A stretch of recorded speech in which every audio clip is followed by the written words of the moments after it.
Zinātnieki vāc datus un visādi mēģina prognozēt, kāda būs nākotnes profesija topā. Vai tas būs drona vadītājs vai kosmosa gīds, to mēs nezinām, bet ko es varu viennozīmīgi pateikt, tās būs interesanti.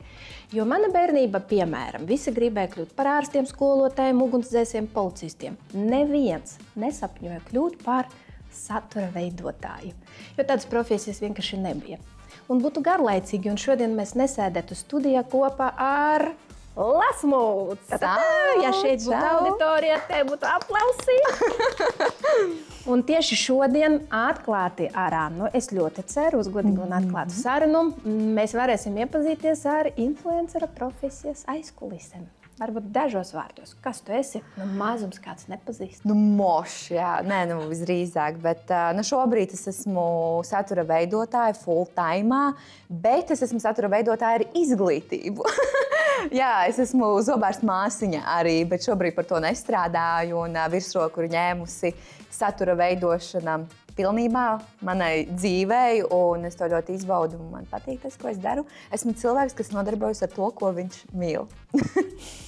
Tā izskatās, ka tev bija bērnības sapnis kļūst par ārstu, vai ne? Man bija. Vai kaut kas ir palicis no tā šodien? Mans sapnis par ārstu sabruka, kad es ieraudzīju reality čeku, cik maksā vispār kļūt Latvijā par zobārstu. Es, kad ieraudzīju to summu, man bija tāds, labi, kaut kāda alternatīva ir jādomā. Un tāpēc es neaizgāju uz zobārstiem, es neizskautu saviem vecākiem ņemot kredītu, es gribu būt par zobārstu. Man likās, nē, tas nav adekvāti. Ja nākotnē es pati normāli pelnīšu, man būs vēlme iet par to zobārstu, man būs tas tiešām aicinājums mācīties un kļūt ne tikai staigāt halātiņā un ar špricēm žonglēties, bet tiešām tā ir ļoti nopietna nozare, tad es vienkārši arī pati ņemšu to studiju kredītu un iešu izmācīties. Bet vecākiem es negribēju tādu slogu uzlikt, 15,000 gadā maksāt, tas ir pat traku manējiem, tas ir pat traku, jo es nāku no ļoti vienkāršas ģimenes. Šodien tad tu esi satura veidotāja, un mēs ar tevi runāsim kā ar satura veidotāju. Un davai tad uzreiz, ja satura veidotājs, tad sāksim ar provokāciju. Davai! Es tagad Alberta koledžas studentiem biju uzdevusi tādu interesantu uzdevumu. Atrast visinteresantāko, visneparastāko nodokli, kuru vispār ir iespējams atrast. Neierobežoju ne ar valsts teritorijām, ne ar laikmetiem. Un tu būsi pārsteigta, esmu pārliecināta, kas nokļuva viņu pirmajā vietā neparastāko nodokļu topā. Izrādās, senajā Romā viens imperators bija ieviesis urīna nodokli. To mēs varētu salīdzināt ar to, kā šodien mēs ietu maksas toalete, tikai te būtu jāmaksā, kur tu to nedarītu, kaut zem krūma. Yeah. Tāds bija nodoklis. Un tad, kad imperatora dēls par to uzzināja, viņš teica, fuj, tik pretīgi. Nē, ko tu dari? Uz ko viens imperators ļoti vienkārši atbildēja. Viņš iedeva monētu un pajautāja, tu vari man pateikt, pēc kā tā ož? Ja man būtu, es tev iedotu, varētu būt metāls, tas arī viss. Viņš teica, nekā tur nav. Jā, bet tas ir urīna nodokļa monēta. Un kas ir interesanti, priekš manis tas tiešām bija atklājums, tā ir mūsdienu ikdienas frāze, bet viņa jau ir pāri 1000 gadu, jo tad imperators atbildēja, redzi, nauda nesmirt. Zini, kas man visvairāk fascinē šobrīd sabiedrībā, ir tāds viedoklis, ka visam jābūt dabiskam.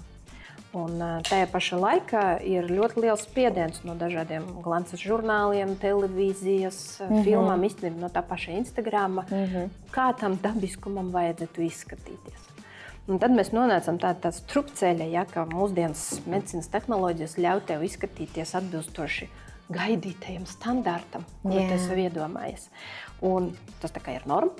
Bet tajā pašā laikā nedod Dievs kādam par to pateikt, jo tad tas vairs nav dabiski. Tas ir mākslīgi veidojums. Tas, ko es nevaru saprast, kā tad to salikt, ka ir tie standarti, mēs viņus spiežam, pieprasam, mēs ļaujam tehnoloģiski to izdarīt, un pēc tam nedod Dievs atklāt, kā tas tā ir. Ļoti daudzas kautrējās, arī daudzi vīrieši. Bet, kad mēs ar Sinti uztaisījām krūtis, vispār kāpēc mēs uztaisījām tur cits iemesls, bet Latvijā. Interesants jautājums.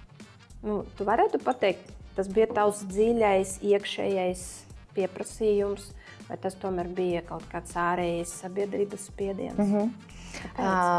Spiediens no sabiedrības nebija. Man nebija tā, ka kāds man komentārā uzrakstīja, tev kaut kas tur pa zemu, vai kaut kas tāds. Nē, tā nebija. Tur ir stāsts ļoti dziļāks. Pa lielam cilvēki lielākoties, kas tās operācijas taisa, viņiem tiešām ir kāda sāpe iekšēja ar savu izskatu vai story times. Manā gadījumā bija tā, ka es nometu 10 kilogramus. Es notievēju un paldies.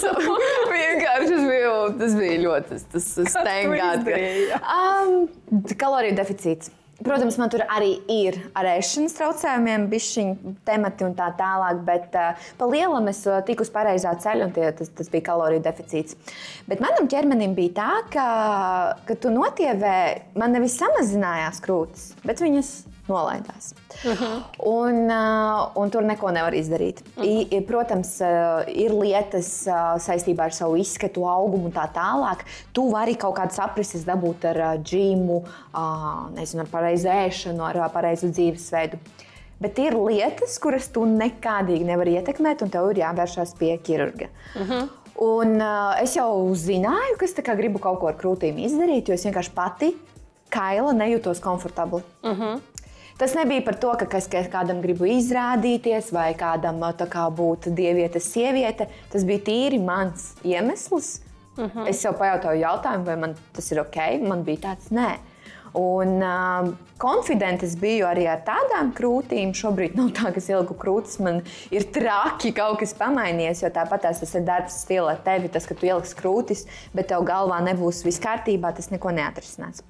Un, jā, tas bija ļoti smags lēmums, ļoti nopietns lēmums, tāpēc, ka gulties zem skalpeļa, tas nav vienas dienas risinājums. Ka tu lēmumu pieņem vienā dienā. Un, jā, es sapratu tos plusus un mīnusus.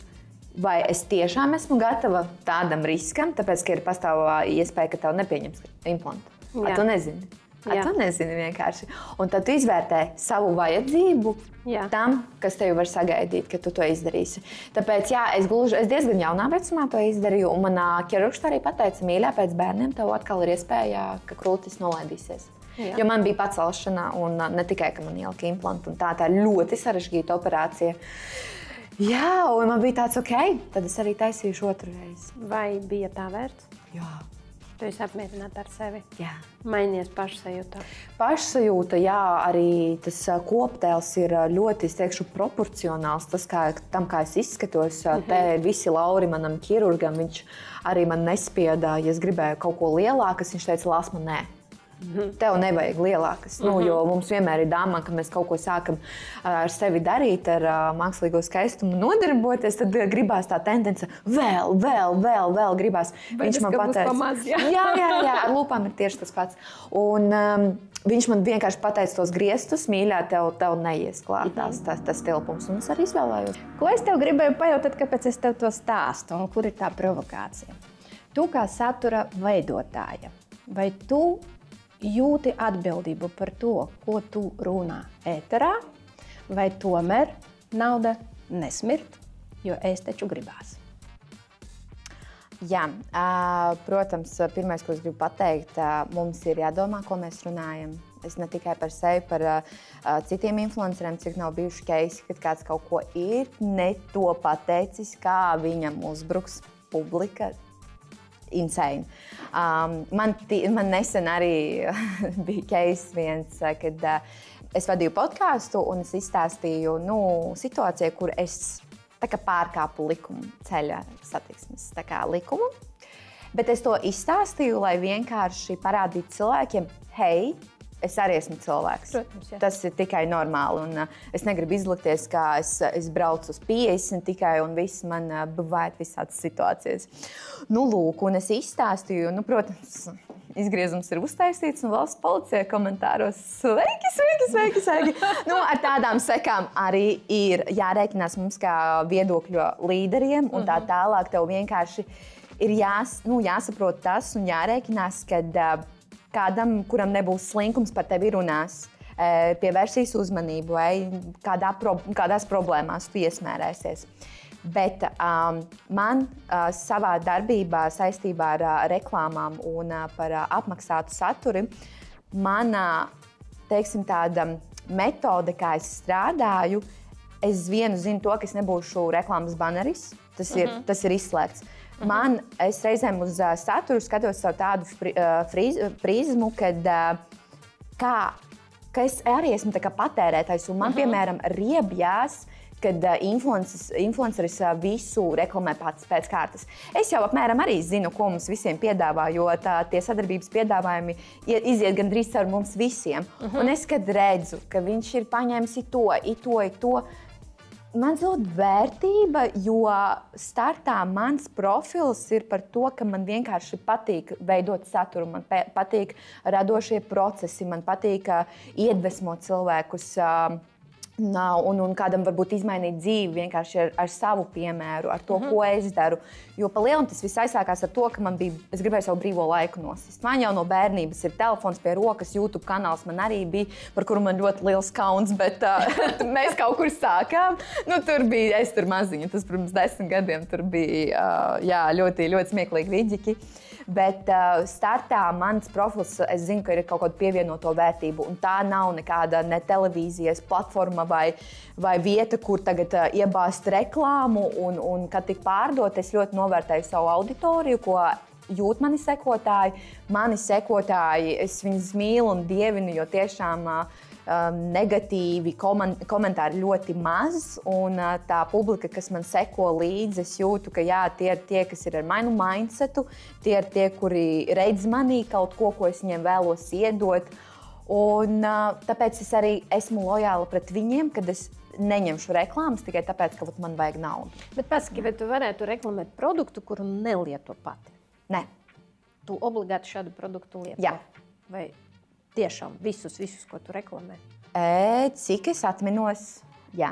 Es tieši par savu profilu runāju. Par uzņēmumu profilu es šobrīd nekomentēju, bet par savu profilu. Jā, šī ir mana kameriņa. Šī kamera vispār ir viral, kas ir TikTokā. Tā Canon G7X, kas ir visiem amerikāņiem, viņā maksā par 2,000. Ak, Dievs. Šī tāda maz pīpļuks, bet jā, ar to top manas Instagram bildes, ceļojumu, kaut kāds kontents.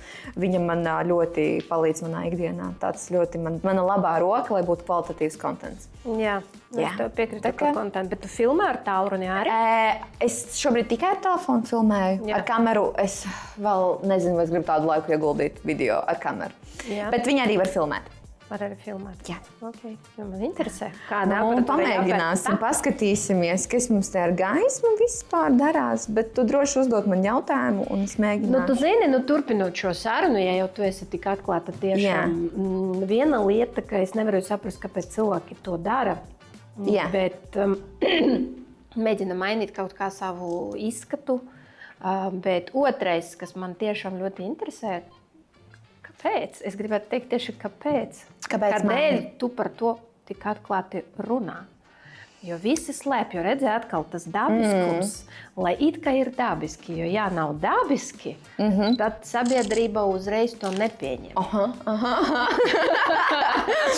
Viss kārtībā, esmu profesionāli. Jau krīt no rokas. Īstenībā tas ir labs jautājums, kāpēc cilvēki slēp. Laikam visdrīzāk, psiholoģija varētu būt tāda, kad viņi grib izskatīties naturāli. Bet mēs esam tie, kas arī veido tās kaut kādas problēmas vai kompleksus, tāpēc, ka mēs to slēpjam. Jā. Man, protams, arī ir lietas, par ko es nerunāšu sociālos tīklos, ko es gribu paturēt privāti. Bet saistībā ar izskatu melot, ka tu esi tā kā naturāls, bet tu neesi, tas nav kā tam vajadzētu, manuprāt. Tā esmu es. Jā, es pamēģināšu, bet īstenībā tā neesmu es. Kāpēc cilvēki izliekās, es nezinu. Tāpēc, ka mēs izvēlējāmies to variantu, kad mēs neklusēsim. Arī par savām injekcijām es neklusēju. Es runāju. Bet tas ir sāpīgi? Tas ir sāpīgi. Tas ir sāpīgi. Bet kāpēc tu to visu dari? Tāda sāpīgi. Ar injekcijām, tāpēc, tu nevari pieņemt sevi tādu, kādu tu esi? Man gribās labāk. Tev gribās Man labāk? gribās labāk, jā. Arī, piemēram, zobus es taisnoju. Es vēlos taisnus, foršu sakodienu, kas ir tā kā anatomiski pareizs sakodiens. Bet kas mainījās tava dzīve? Tu Pirmā- ielika krūtis, tu esi ļoti skaista, tev ir skaisti zobi. Kas mainījās tava dzīve? Smaidam. Man nav iztaisnota, bet pasmaidīt es varu, jā. Kas mainījās manā dzīvē, vienkārši tā sajūta, ka es esmu vēl vairāk apmierināta ar sevi. Es, protams, tajā momentā arī biju, kad man nebija tur botoks vai filleris vai krūtis, vai ka šobrīd nav, ka man ir regulācija maniem zobiem. Es arī biju laimīga, bet ja man ir iespēja kaut kādas minimālas korekcijas izdarīt, lai es vienkārši justos vēl foršāk, why not? Ja man sirds kliedz, tā kā jā, es gribu, tāpēc ka vienkārši daba un ģenētika nav devusi, man vienkārši gribās, kā es redzu sevi, tā kā, lai izskatās. Man tas minimāli iedod tādu labsajūtu un foršu sajūtu, bet nav tā, ka tas veido manu pārliecību. Tas nav pats galvenais, jo pārliecība ir jādabū sākumā. Tad tu vari bišķiņu skatīties, ko un kā pielabot, jo tas, ka tu ieliksi lūpas, un tev nebūs kārtībā tavā galva, domāšana vai šī brīža situācija, kas tev ir dzīvē, viņas neizvilks tavu situāciju. Viņas varbūt uz dienu tev iedās, ieliku filleru un tā tālāk, bet tev vienkārši ir jāsaprot, vai tiešām tā kā, vai tas tev iedos kaut ko, kāds būs tas pienesums no sērijas. Nu, man bija asimetrija arī lūpām, tāpēc arī es ieliku. Jā, varētu būt, ka tieši tavs godīgums ir tā veiksmes atslēga, kāpēc cilvēki seko, jo viņi tev tic. Jā. Bet saki, lūdzu, nu tomēr, ja atklāti, ar Annu. Ar Annu un ar lāsmu. Jā, tomēr bišķiņ. Vai tā publiska tēla atpazīstamība palīdz vai traucē veidot privātas attiecības? Traucē veidot attiecības, jā. Jo satura veidošana, tas, ko es arī gribu vēl ar vien vairāk cilvēkiem piemetināt un atgādināt, ka tas nav viegls darbs. Visiem joprojām ir tas stereotips, kas viņam tur ar telefonu paskraidīt un tā tālāk, kaut ko neuzfilmēt, samontēt. Jā, jūs zināt, cik tas daudz prasa backgroundā, cik tās ir stundas, naktis, un tā ir profesija 24/7, tas ir lifestyles, ko tu izvēlies. Un, kad es biju attiecībās, man nācās to nostumt otrajā plānā. Un tad, kad tu nostum to otrajā plānā, nu nav tas, kā tu gribētu tas iet, jo uz viņu vajag ļoti full-on fokusu likt. Protams, ir jāatpūšās un ir jājūt tā robeža, lai tu neizdegtu. Bet, kad es biju attiecībās, man bija šausmīgi grūti darbu nolikt otrajā plānā un ieguldīties attiecībās. Iespējams, tās arī tāpēc izjuka. Nu, tāds arī viens no faktoriem, kāpēc tās izjuka, jo es vienkārši nespēju pateikt darbam nē. Un es vienkārši zinu, ka man ir jādomā par savu nākotni, jāieguldās. Tas mans jaunības maksimālisms kaut kur ir jāiegulda un jāfokusējas uz mērķi, lai es pēc iespējas ātrāk varētu varbūt, kad veidošu ģimeni, es varu nedaudz atslābt, lai tas pamats ir tāds, kad es varu bišķiņi atslābināties nākotnē. Tāpēc šobrīd es esmu karjerists. Es vienkārši esmu karjerists. Jā, es tikko gribēju teikt, ka varbūt tev vienkārši ir nepieciešams, nav viegli, tas nav viegli. Es teiktu, ka man ļoti paveicies, jo man biznesa attiecības ir veidotas kopā ar vīru. Bet ir vieglāk tā, jo reizēm daudz saka, ka tas var traucēt, ka jūs abi divi strādājat vienā profesijā. Ir dažādi periodi, ir dažādas situācijas, bet, zini, kā mēs esam kopā 28 gadus, lai nesamelotu. Pirmo biznesu mēs mēģinājām, un tas bija neveiksmīgs pirms kādiem 26 gadiem. Dibināt, uz doto brīdi ir tie 3 uzņēmumi. Protams, tā ir māksla sadalīt zonas, sadalīt atbildību, sadalīt kaut kādus pienākumus ar cieņu viens pret otru, bet tas, kas ir grūti, ka mēs strādājam līdzīgi kā tu nepārtraukti, jo rīta brokastīs ir sapulce, vakara vakariņas ir sapulce. Man pat bija tāda situācija, par ko esmu ļoti pateicīga savam dēlam, ka viņš ir ļoti saprotošs.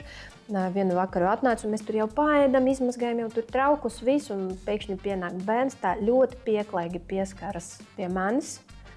Un pasaka, mam, kad tu atgriezīsies no darba, man vispār vajadzētu ar tevi parunāt. Un tad es saprotu, ka es esmu mājās, mēs ēdam vakariņas, bet es joprojām esmu darba, un viņš to nolasa un nelien ar kaut kādiem saviem jautājumiem, tā kā nevieta, nelaika. Jā, visu laiku tev būs tas attiecības, ģimene, biznesa, un kā to sabalansēt nav viegli. Es joprojām meklēju risinājumus. Bet ir interesanti, tajā pašā laikā ir interesanti, un jā, mums bija tāda brīža, mēs braucam atvaļinājumā ar tādu sajūtu, beidzot. Neviens nezvanīs, neviens netraucēs, varēs atslēgties un forši pārdomāt nākošā gada attīstības stratēģiju, jo strateģiskiem jautājumiem cita laika kā atvaļinājums nav. No vienas puses traki, no otras puses mēs priekš sevis nolēmām, ja tā ir tava aizraušanas, ja tev patīk, nu tad dari to. Un ja tev nācas izvēlēties, tas nav labi. Jāatrod kaut kāda tāda iespēja izveidot attiecības, kad nav jāizvēlas. Tieši tā. Un tas nav viegli. Ne tev, ne otrai pusītei. Tas ir tāds sarežģīts darbs abiem. Jo vairāk publiskajā tēlā cilvēkam, ja, kas balansē starp visu laiku būt redzamai un tajā pašā laika brīžos nerādīt savu privāto dzīvi. Tieši nav tā. Viegli. Tieši tā. Nu, man liekas, tas ir pirmkārt, kā tu minēji, darbs abiem diviem. Viennozīmīgi. Tur nav tā, ka solo tu kaut ko centies. Un tā. Es arī uzskatu, varbūt, kad nezinu, vai bija īstais cilvēks. Tas arī ir labs jautājums. Jo mēs bijām no dažādiem. Viņš pilnīgi kaut ko citu darīja dzīvē. Es pilnīgi citur biju iemetusies. Un arī tā domāšana. Ja jums nav līdzīga domāšana, nav pa ceļam. Iespējams. Es nezinu, kas notiks nākotnē. Nav tā, ka viņus pilnībā izsvītros. Varbūt nav īstais cilvēks, varbūt nav īstais laiks. Varbūt arī nebija īstais laiks tieši tā, jo man diemžēl, vai kā man uzdot un figurēt tā mīlestība vai ģimene, vai kā jūs arī gribētu diezgan agri to ģimeni, bet ja man šobrīd jāizvēlās karjera vai mīlestība, karjerista. Bet, Klau, tu saki par to visu runāt. Kāda bija sabiedrības reakcija? Cilvēki pieņēma, atbalstīja, heitoja, skaldība. Viņi heitoja, viņiem gāja tas banālais teksts. Plastic and fake, ak, Dievs, šitai nekas tūlīt dzīves iekšā nebūs un tā tālāk. Tas gāja no vīriešu profiliem. No vīriešu, nevis no sieviešu, bet no vīriešu mūsu profiliem. Mūsu Latviju bāliņu profiliem palielam tāds standarts, kas ir, agrākos laikos varbūt bija tas naturālais un tā tālāk, bet šobrīd mēs ejam uz priekšu, medicīna iet uz priekšu. Kāpēc? Tas ir katra cilvēka ķermenis, kāda daļa ir tiem vīriešiem. Ne jau ar viņiem siežu randiņiem. Nē. Par ko jūs runājat? Kāda jums ir starpība? Ko es daru ar savu ķermeni? Ja es jūtos labi ar to, viss leave me alone. Varbūt tur ir tā problēma, ka viņi gribētu, lai tu iet uz randiņiem. Tad tādus komentārus man neraksta. Tā māk pievērst uzmanību, tā pievērš uzmanību. Ne visiem dots. Iespējams, bet ar heitu čista nedabūs man uzmanību. Tas ir noteikti. Tur būtu smukāk. Saki, ko darīt? Stiept sienu. Tu vari vienu rociņu šitā, ielikt tā kā kabatā, un otru kaut kā tā tad bišķiņ tā relax pose. Jā. Nav par mani. Un galvenais smaidi. Naturāli. Vienkārši iedomājies tā kā esi tu, jā. Jā, tieši tā. Tas ir tā. Ja es runāšu, tu nevarēsi fotografēt. Jā, arī. Ja es tagad uzzīmētu un pamēģinu iztēloties 4 ģeometriskas figūras. Un tu redzētu, un kā esam lektore, uzreiz jau tāfele, krītiņš vecajos laikos. Jā. Un tad es zīmēju tev 3 stūrītis, kvadrātiņš, aplis un tāds vilnītis. Kādu figuru tu izvēlētos? Aplis. Zini, ko tas nozīmē? Tas nozīmē, ka tev tomēr pirmajām kārtām ir svarīgi attiecības, psiholoģiska atmosfēra, vai visiem ir labi, vai viss ir kārtībā. Jo, piemēram, es savu laiku izvēlējos kvadrātiņu. Un kvadrātiņus izvēlas tie darba rūķīši, kur patīk darīt savām rokām un tā, bet man nepatīk vispār darīt rokām, man patīk darīt ar galvu. Jā, bet es biju ļoti pārsteigta, jo man liekas, ka es esmu karjeriste, un karjeristi izvēlas 3 stūrīšus. Un tad tas nozīmē, ka, pieņemsim, tev tava karjera ir ļoti svarīga tā atmosfēra, tas attiecības, tas psiholoģiskais fons.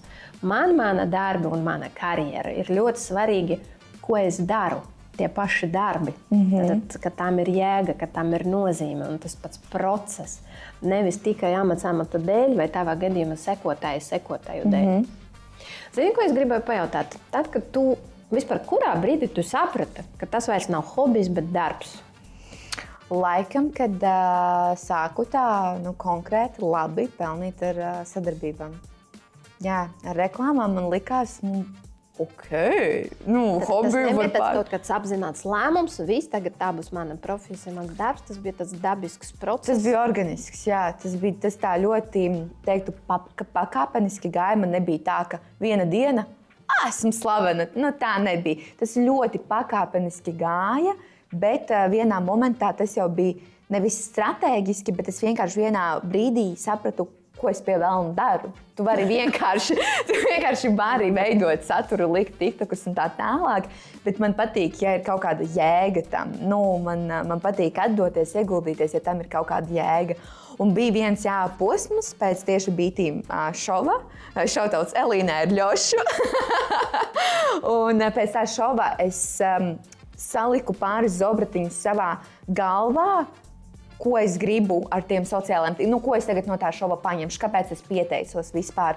Un es sāku pielietot tās zināšanas, un vienkārši organiski tas sāka iet, tik līdz man jau tad piedāvāja darbu EHR-ā, man jau tur bija pirmās kaut kādas minimālās sadarbības, un tik līdz es sāku strādāt uzņēmumā, mārketinga komandā, kad man nav zināšanu mārketingā, es sapratu, ok, šis jau ir aizgājis nopietni, ka tev jāsāk tā kā jau saprast, ka tiešām tā ir tā industrija, kur tu ej un tu kļūst par profesionālu. Tā kā darba piedāvājums un arī atalgojums, protams, par sadarbībām. Skaties, unikāla iespēja. Noteikti šobrīd ir tādas meitenes un puiši, es pieņēmu, jo tu esi skaista gana, lai puiši arī sekot līdzi. Skatās uz tevi kā uz tādu iedvesmotāju, kas iedvesmo, es arī gribētu paņemt kameru un kaut ko filmēt, kaut ko montēt. Pirmas 3 lietas, ko tu ieteiktu, ko darīt vai ko nedarīt. Man šādus jautājumus centos ir uzdevuši cilvēki. Īstenībā es daudz, man sanāk iedvesmot vienkārši cilvēks, ar kuriem mani runā vai kaut ko pajautā. Bet mans tāds topčiks un lāsmas 3 likumi. Pirmais, esi tu pats. Esi tu pats, tev būs uzreiz vieglāk, ka tu būsi tu pats. Pirmkārt, tas ir darbs ar sevi. Pieņemt, spēt vienkārši pasmieties par sevi, jo ļoti daudzi viņiem bail būt tā kā neperfektiem. Bet tiklīdz tu pieri tādu vieglumu un pasmējos par sevi, tev tik vienalga paliek vienkārši.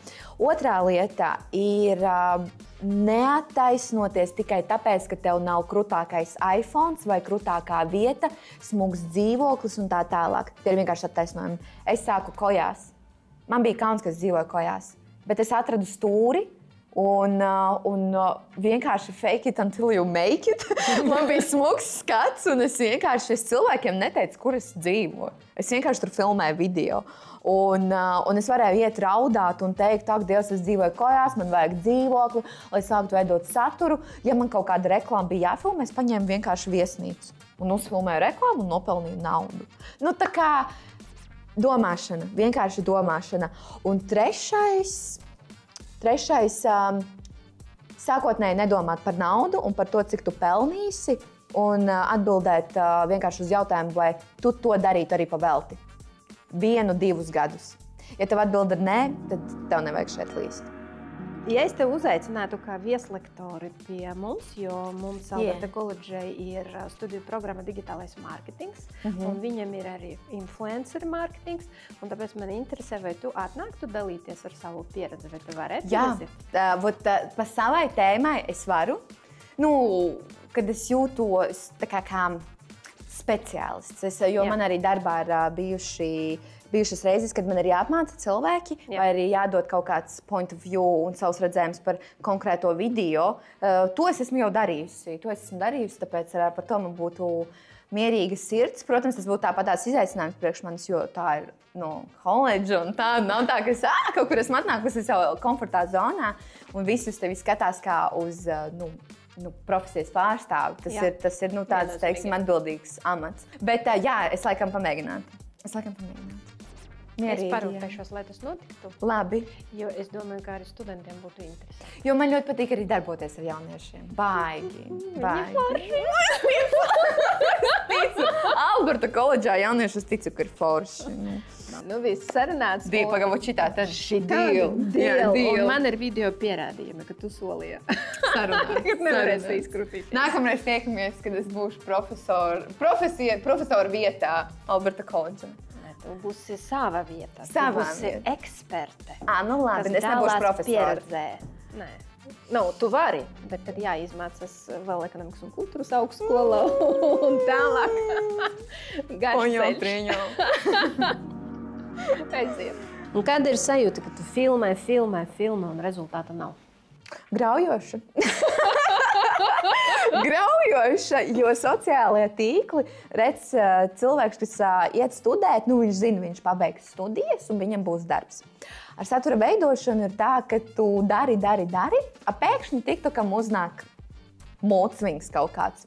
Vai šim video 1000 skatījumus? Nedod Dievs, tā ir reklāma.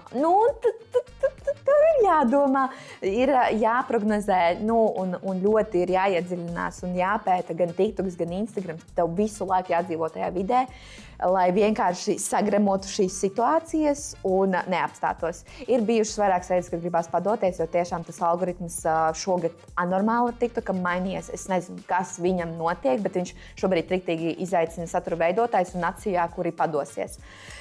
Ir sāpīgi, tāpēc, ka vienkārši tas ir tavs darbs, ko tu esi ieguldījis un bez mazliet to tā kā iespļauj sejā. Tā es jūtos, piemēram, kad neiet. Zini, kaut kas ir apstājies. Bet vēlāk tu vienkārši nepadodies un viss atkal ir atpakaļ zirgā. Varbūt TikToks grib atbrīvot vietu jauniem? Vai jauniem, vai vienkārši šobrīd ir tik daudz satura veidotāju, un kas veido saturu, ka viņš vairs nespēj. Viņam vajag kaut kā izaicinājums mest arī tie, kuri ir tādi konstanti veidotāji. Tā kā ar saturu vienkārši nav jāapstājas. Ir jāsagremo vienkārši tas, ka tu saņemsi 1000 skatījumus, un tu neko nevari tur izdarīt. Vai arī viņš grib, lai tu maksā par saturu. Varbūt viņam tāds devai, tagad nedosim skatījumus, varbūt samaksā. Būs tev skatījumi. Protams, man gribās nopelnīt. Ne tikai mums, arī TikTokam. Jā, bet zini, man arī par to 1000 vienmēr ir tā, mēs, kad rīkojam Alberta koledža izlaidumus, tad mēs bieži vien rīkojam Splendid Palace. Jā, zinu. Tas ir grezni, smuki un visa tā atmosfēra pati par sevi.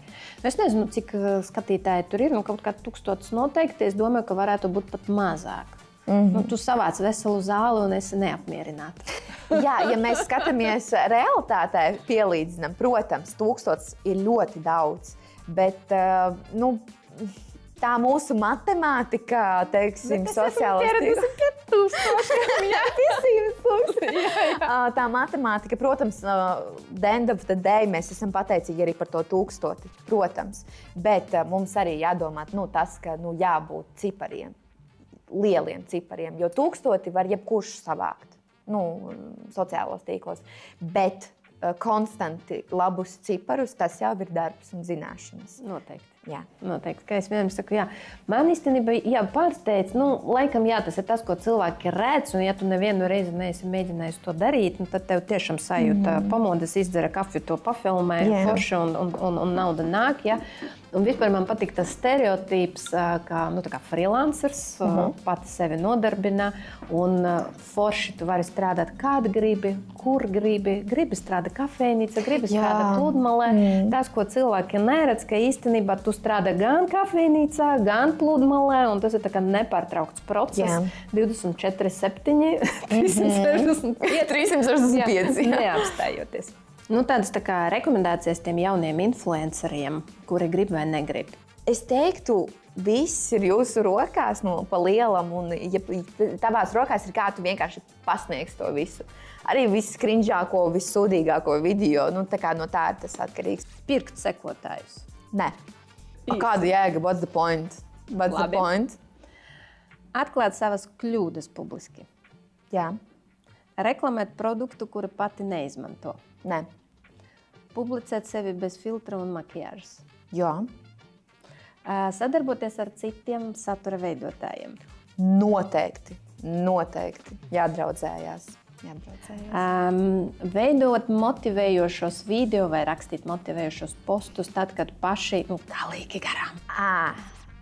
Tad nē.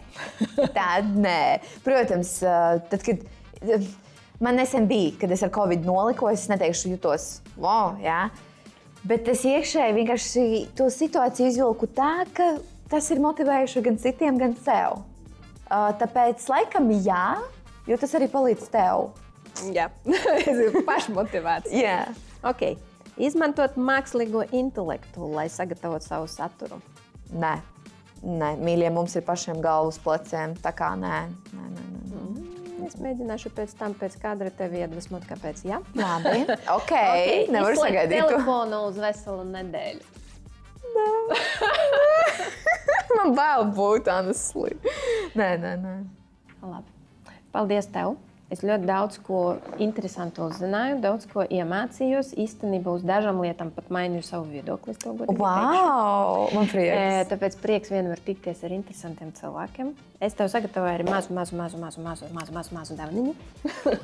Mazu, bet tā, lai grūti atnest. Saproti, es nezināju, kur tu pēc tam brauksi, un zieda laikam nebūtu visai ērti. Tāpēc es nopirku tev ananasu, par kuru ļoti daudz visādas anekdotas un joki, kas veselībai ir labs. Un vispār saka, ka sievietēm ananas ir jāiet. Labi, paldies, Anna. Milzīgs paldies, ka tu uzaicināji. Ļoti novērtēju.